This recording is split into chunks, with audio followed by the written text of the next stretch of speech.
Cette émission est une réalisation de TCBH, propulsée par Derry Télécom.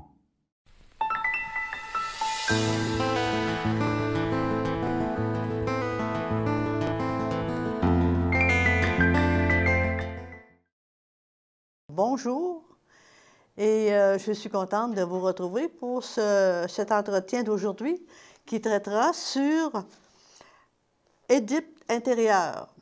C'est une légende grecque qui, un peu comme les mythes bibliques, nous parle de symbolisme, parce qu'on a souvent vu Édipe, le principe d'Édipe, mais c'était surtout traité pour, disons, au niveau freudien, au niveau psychanalyse, au niveau, à un niveau, en tout cas, différent, très différent de ce que Annick fait. Alors, toutes les grandes mythologies du monde, selon Annick, sont porteuses du Verbe divin. Ici, c'est un de ces mythes grecs sous forme de tragédie, écrite par le poète grec Sophocle à Athènes en l'an 405 avant Jésus-Christ.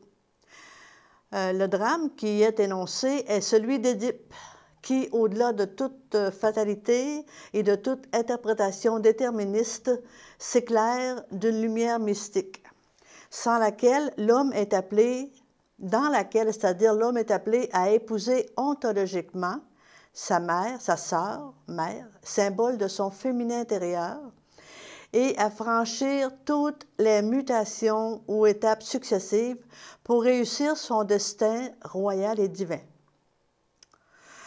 L'homme a toujours eu un besoin impératif de se relier à l'invisible et au mystère, à Dieu. Que ce soit la religion, la culture, les arts, tous et toutes ont façonné et structuré le corps et l'âme des sociétés dont elles étaient le lit. Dans ce sens, le mythe semble être au collectif ce qu'est le rêve pour la personne. Nous savons aujourd'hui que, privé de ce temps nocturne du sommeil paradoxal pendant lequel il rêve ontologiquement, l'homme meurt. Une société privée de ses mythes fondateurs ne serait-elle pas menacée de mort?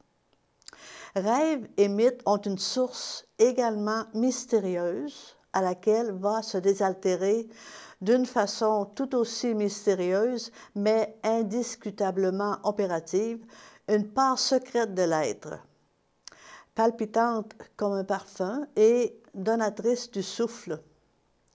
Notre civilisation, à l'horizontale et très mercantile, a développé démesurément l'hémisphère gauche du cerveau, le logos, et a quasiment voué à l'oubli l'hémisphère droit, le côté intuitif. L'intelligence, de nature féminine et intuitive, est devenue masculine. Je l'ai vu, je vous en ai parlé quand j'ai parlé de l'arbre zéphirotique. C'est le drame de la chute d'Adam. L'intelligence, de nature féminine et intuitive, est devenue masculine. C'est le drame de la chute d'Adam, cet Adam que nous sommes. Ne s'occupant plus de son côté intérieur, le féminin de son être, et cette intelligence déviée de son parcours ne bâtit qu'à l'extérieur seulement. Et l'homme, inconscient de ce revirement, n'est pas heureux, il ne sait pas pourquoi, et accuse Dieu de tous les maux. C'est là le drame. C'est le phénomène de la lettre A. Au tout début, elle avait cette lettre A, la forme de corne tournée vers le haut, pour recevoir ces informations d'en haut, et qui, graduellement, au cours des siècles, s'est tournée à l'horizontale et est devenu le A que nous connaissons maintenant, inversé et qui est tourné vers le bas, et donc ne reçoit pas son information du haut, mais à l'horizontale. La verticale a disparu. C'est ce que l'on voit dans les formations scolaires et universitaires qui ont surdéveloppé le logos à l'horizontale, la logique, le verbal, et ont rendu muet le mutos, c'est-à-dire le silence intérieur, qu'ils ont fait dévier graduellement du silence contemplatif vers un silence négatif et mortifère. Sous l'implacable logique du logos dans ses techniques grandioses, mais aussi les plus menaçantes en tout état de cause, et réductrices de sa personne, l'homme étouffe et il ne semble pas savoir pourquoi. Son hémisphère cérébral droit, intuitif, se révolte et l'homme demande à son âme un rendez-vous de toute urgence. Alors, un retournement est imposé, un retournement s'impose, je dirais un retournement radical à la verticale serait le remède. La pandémie que nous vivons aujourd'hui pourrait venir à notre secours en nous ramenant vers les vraies valeurs intérieures. Mais qui en est vraiment conscient? Aujourd'hui, le retour au mythe se révèle être l'exigence d'un retour au rythme porteur de sens et recréateur de la société. Et du même coup, pour les jeunes sciences humaines, l'exigence d'axiomes à partir desquels elles dépasseront leur champ de travail psychologique pour découvrir leur dimension ontologique, pour donner un véritable sens à nos vies et contribuer ainsi à ouvrir chaque personne à la profondeur de ses origines. Mais de quelle origine est-il question? Lorsque notre propre tradition, par exemple, pose d'entrée de jeu dans le livre de la Genèse le mot « Bereshit », qui n'a jamais voulu dire au commencement, mais plutôt dans le principe, selon la bonne traduction. Par ce principe, elle n'en appelle pas à notre historicité linéaire, mais plutôt sur le très antique en nous, l'essence divine de notre être, donc, sur l'espace-temps de nos origines intérieures, celles de l'être. Pour rendre compte de ce en-dedans, le mythe utilise les matériaux narratifs qui nous sont connus dans notre monde extérieur, mais alors que le mot « commencement », mal traduit, reste plat et linéaire et on ne sait plus y lier les événements de nos vies. Le mythe utilise les matériaux narratifs qui nous sont connus de notre monde extérieur, mais alors que le mot « commencement », mal traduit, reste plat et linéaire et on ne sait plus y lier les événements de nos vies, pour les constituer à leur véritable cause, le monde intérieur que décrivent les mythes. Les mythes ont cette vocation de se déployer en une sorte de spirale dont chaque anneau fait résonner le récit au niveau de conscience auquel tout lecteur serait susceptible d'accéder. Les mythes, comme les paraboles dans l'Évangile, sont le langage que Yahvé a choisi pour nous révéler à nous-mêmes. C'est un peu comme s'il nous disait que c'est à travers nos actions terrestres et quotidiennes qu'il vient nous visiter. Il est au ras des pâquerettes, hein? C'est pas le très haut, c'est plutôt le très bas, comme dirait Christian Bobin.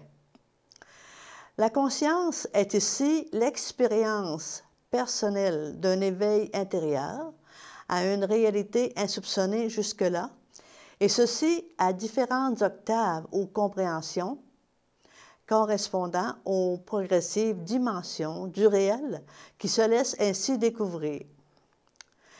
Ce réel est à l'intérieur comme à l'extérieur de nous.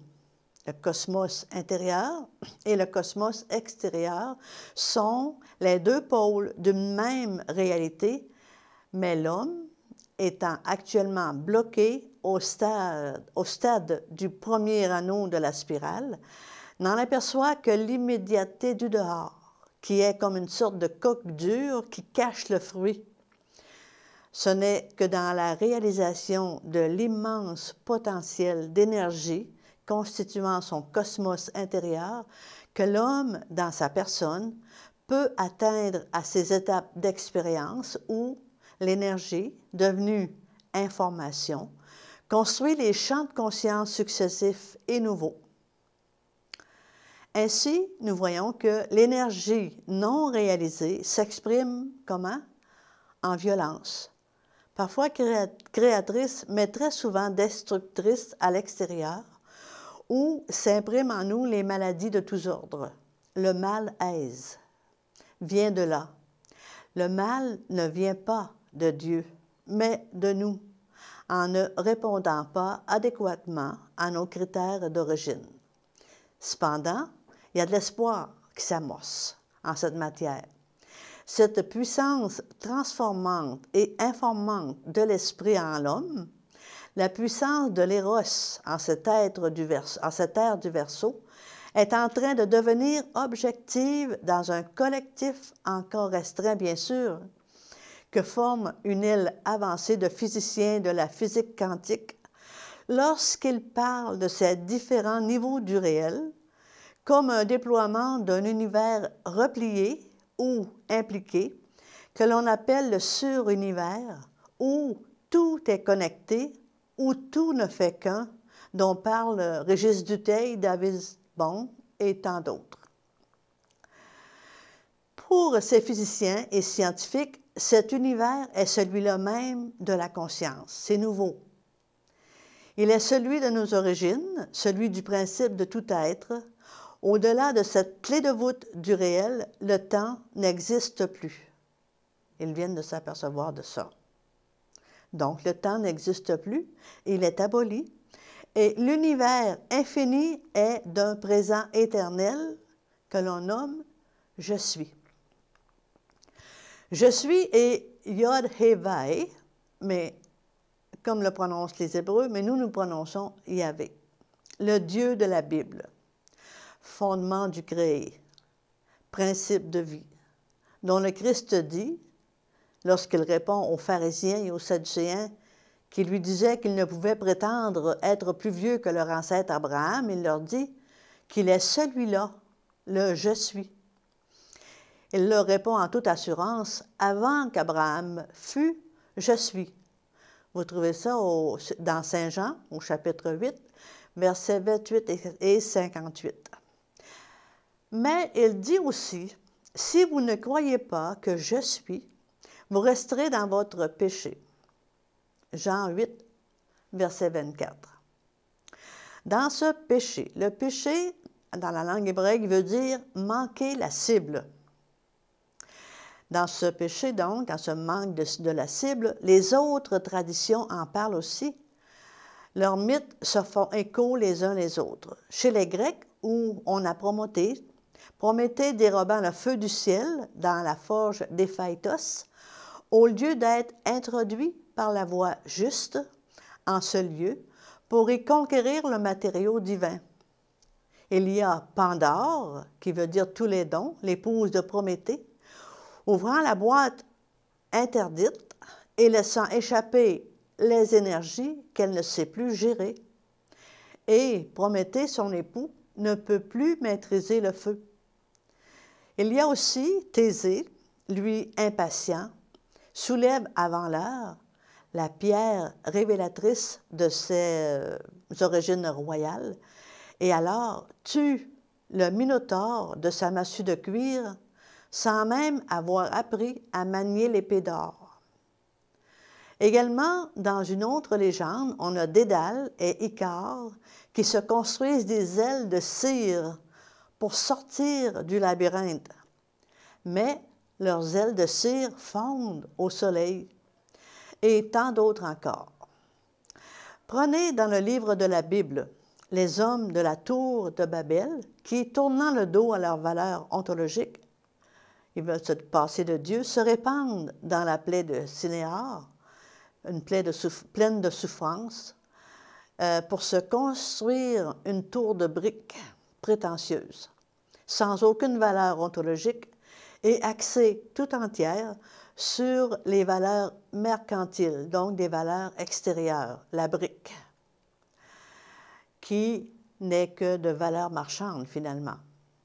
Tous ceux-là et celles-là, ne l'oublions pas, sont frères et sœurs de l'Adam, qui est chassé du Jardin d'Éden, après avoir mangé le fruit de l'arbre de la connaissance, qu'il n'avait pas laissé mûrir en lui-même. On peut se vanter de nos belles et grandes sciences humaines, qui, telles qu'elles sont enseignées en faculté, nous installent dans notre situation d'exil de nous-mêmes. Elles donnent valeur d'absolu au moi, le petit ego, et à la fonction simplement sexuelle et biologique, ignorant la dimension intérieure du Verbe, ce « je suis » qui nous habite, et que lui seul peut nous conduire au véritable Eros divin d'origine, bien au-delà du sexe biologique.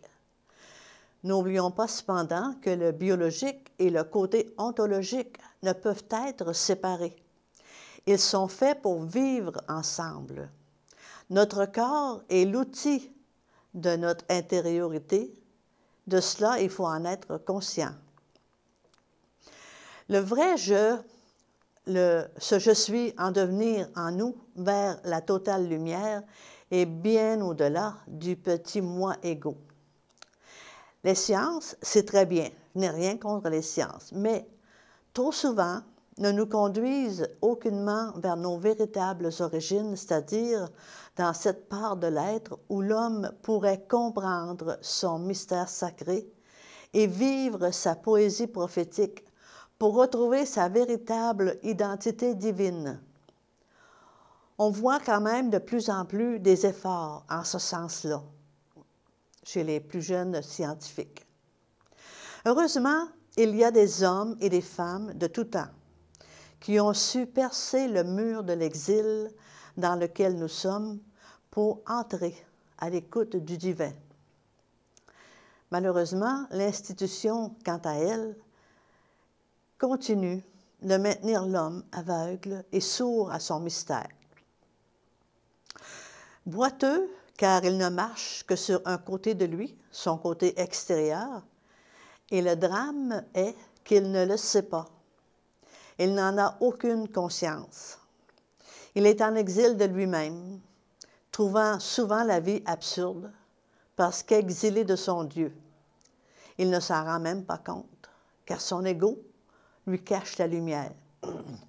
Dans cette situation, au lieu d'opérer le grand œuvre, c'est-à-dire l'homme relié au divin, il ne fait que du plaqué-or. Cet homme ne peut pas comprendre que le mythe est l'histoire de notre intériorité. Mais alors, comment sortir de cette situation d'exil?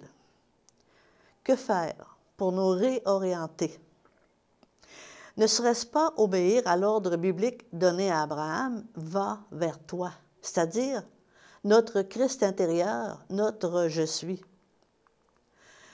L'origine des mythes est ce dépôt secret de chaque nation, chaque pays, que chaque pays en fait a développé selon son génie propre à lui.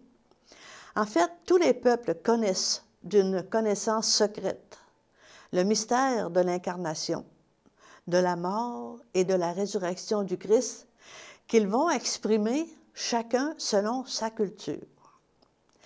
Les mages venus d'Orient ne pourraient être qu'une légende. Bon, puis après, ce qui compte, c'est le contenu ou le symbolisme du message qu'ils nous donnent. Ils sont venus pour adorer ce roi. Puis, l'ayant vu, ils sont repartis dans leurs pays respectifs, mais par un autre chemin, nous dit l'Évangile, pour le faire connaître. En voyant ce roi enfant et roi du monde dans une étable parmi les animaux, ils n'ont pu faire autrement que de plier le genou et adorer. Ils venaient de comprendre.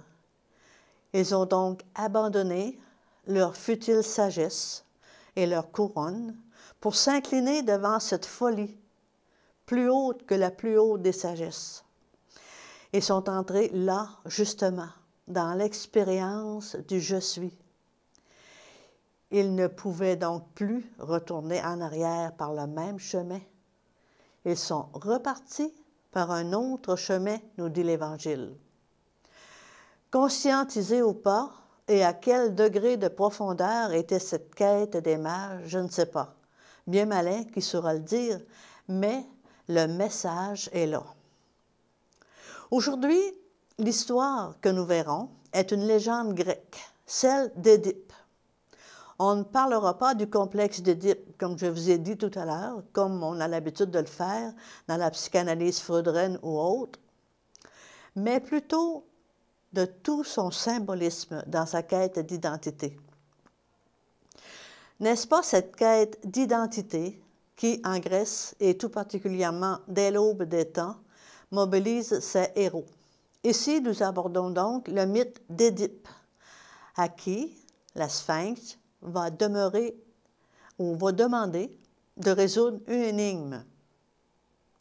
L'énigme que pose la Sphinx à Édipe ne peut-elle pas être entendue dans l'intensité d'un nouveau souffle? Mais quelle est donc en profondeur cette énigme qui nous fera deviner cette quête d'Édipe? Alors, nous allons voir ce mythe d'Édipe.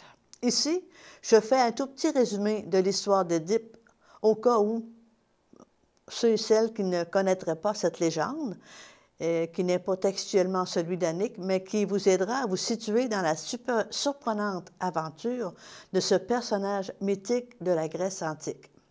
Voilà, je vous raconte un petit peu cette histoire. La reine Jocaste attend un enfant. Son mari, Laios, roi de Thèbes, s'enquiert donc auprès des dieux, comme c'était la coutume du temps, de ce qui va advenir de cet enfant. La réponse de l'oracle est terrible. Il tuera son père et il épousera sa mère. Alors, quand l'enfant est né, le roi Laios, affolé, décide alors d'échapper à ce terrible destin. D'un commun accord avec Jocaste, son épouse, il attache les pieds de son nouveau-né en les transperçant d'une corde et ordonne à un de ses serviteurs qu'il soit suspendu à un arbre dans le plus profond de la forêt, où les bêtes sauvages pourront le dévorer. Le bébé, pleurant et gémissant, émeut le cœur du serviteur chargé de la vilaine besogne. En revenant au palais, il voit au loin des bergers. Et alors, très triste de ce geste misérable qu'il vient d'accomplir, qu'il a dû faire malgré lui, se confie à ces bergers du roi de Corinthe, qui gardaient leurs troupeaux dans ses pâturages. Après son départ, ces bergers, émus et pleins de compassion, vont aller recueillir l'enfant.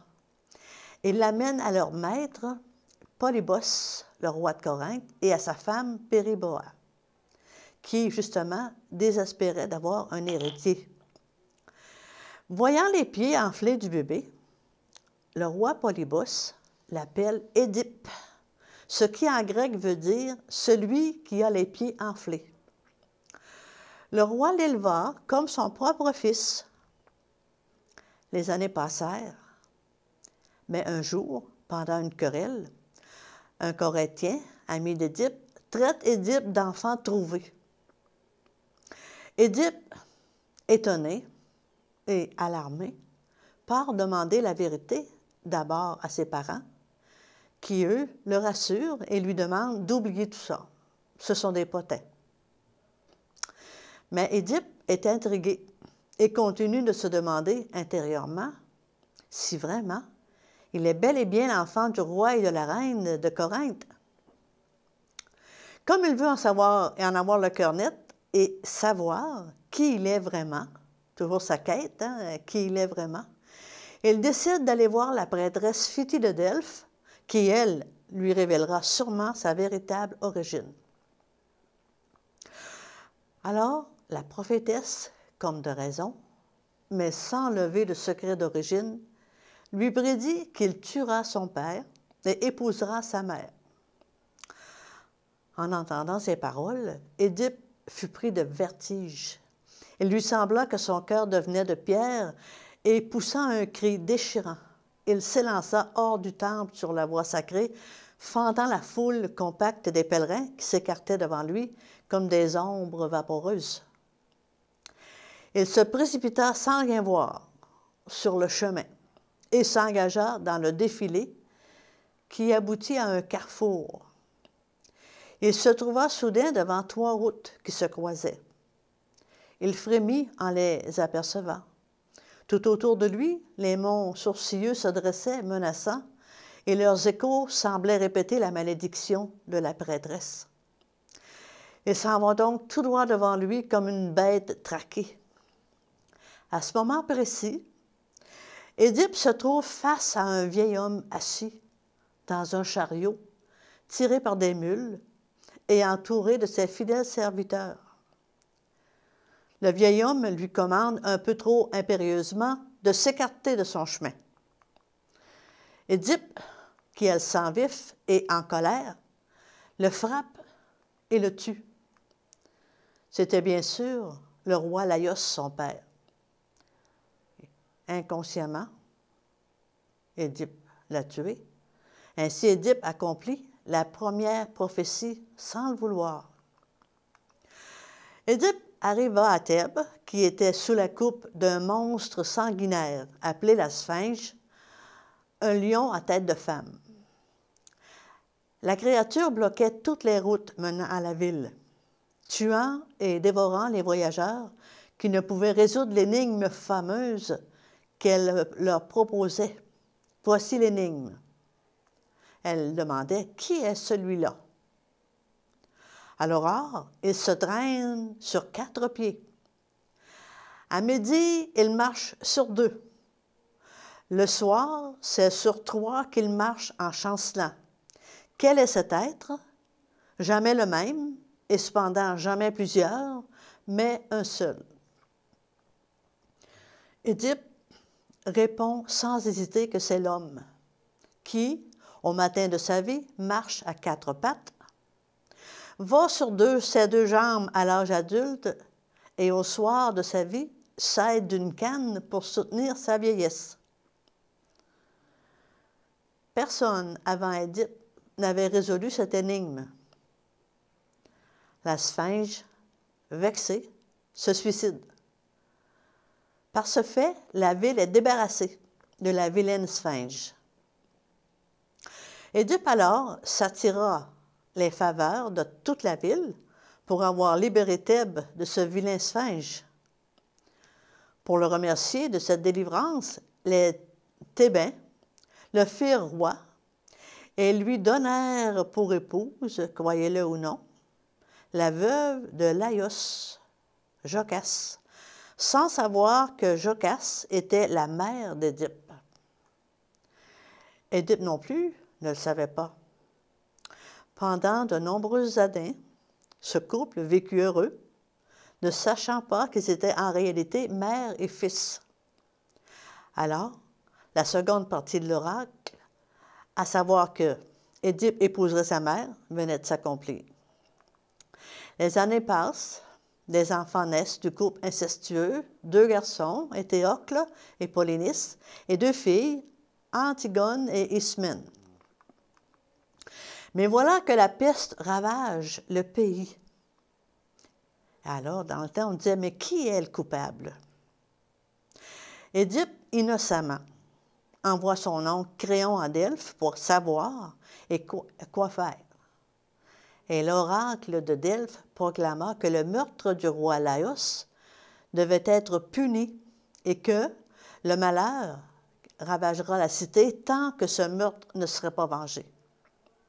Alors Édipe prononça alors contre le meurtrier une malédiction sauvage et elle a consulté le devin Thérésias pour connaître le nom du coupable. Et là, la vérité est dévoilée. C'est lui, Édipe, qui a tué le roi Laïos, son père, en tuant le vieil homme sur le chemin allant à Thèbes. Jocaste, en apprenant la nouvelle, vient de tout comprendre. Elle se suicide de désespoir.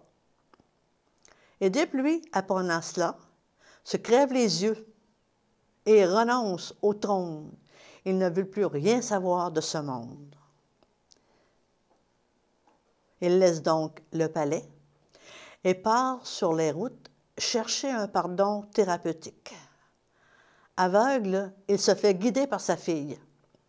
La main sur l'épaule d'Antigone, il avance vers celui qui le délivrera de son crime. Parvenu à Attique, il est alors purifié de ce mal par Thésée. Et il poursuit sa quête. Qui suis-je vraiment? Ici, reprenons les réflexions toutes en finesse d'Annick de Souzenel et la formidable et symbolique histoire d'Édipe, qui poursuit toujours sa quête de vérité sur son entité réelle et divine, son côté ontologique. Mais un peu inconsciemment et petit à petit, il avance vers la vérité de son être. Alors nous verrons Édipe devant la Sphinge. Édipe arrive donc au monde chez ce couple, le roi Laios et la reine Jocaste. Vous savez pourquoi il est appelé Édipe, ce qui veut dire « pied enflé ». Le roi et la reine apprennent le destin tragique de cet enfant qu'en allant consulter la Phitie de Delphes. Et c'est là que nous verrons qu'Édipe tuera son père, épousera sa mère et plongera sa famille dans le deuil et le sang. Alors, nous allons nous arrêter un instant et tenter à notre tour de répondre à cette énigme que nous pose ce récit. Nous verrons à la prochaine rencontre ce qui arrive de cet Édipe de la légende grecque. Merci et à la prochaine.